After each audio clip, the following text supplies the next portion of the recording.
सातारा सांगली विधान परिषद निवडणुकीत भाजपचा उमेदवार विजयी झाला असला तरी फुटलेल्या 100 मतांवरून आता राजकारण तापू लागले। या फुटलेल्या मतांवरून ग्रामविकास मंत्री जयकुमार गोरे यांनी नाव न घेता थेट पालकमंत्री शंभूराज देसाई यांच्यावर निशाणा साधला। आम्ही नक्की हिशोब करू, हिशोबात आम्ही पक्के आहोत। अनेक लोकांच्या ओठात एक मनात एक होतं। पालकमंत्री शंभूराज देसाई आणि मकरंदाबा महायुतीसोबत राहिले का हे देवाला माहिती, असं म्हणत जयकुमार गोरेंनी नाराजी व्यक्त केली।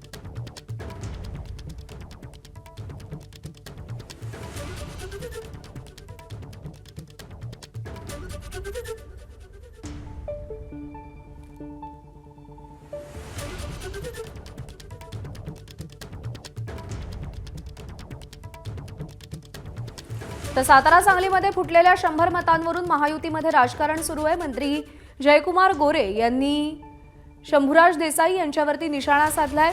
सातारा जिल्हा परिषदेनंतर आता विधान परिषदेच्या निकालावरून सुद्धा महायुतीमध्ये धुसफूस सुरू आहे।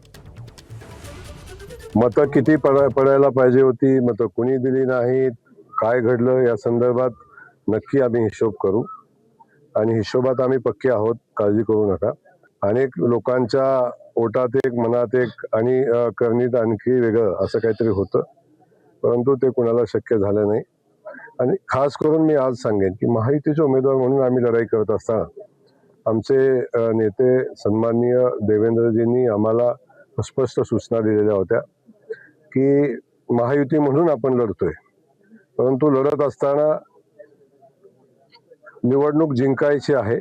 कुठल्याही परिस्थितीत कोण सोबत येतंय त्यांना घेऊन आणि कोण सोबत नसेल त्यांना सोडून ही निवडणूक जिंकायची, अशा पद्धतीची भूमिका सुरुवातीपासून होती। एबीपी माझा, उघडा डोळे बघा नीट।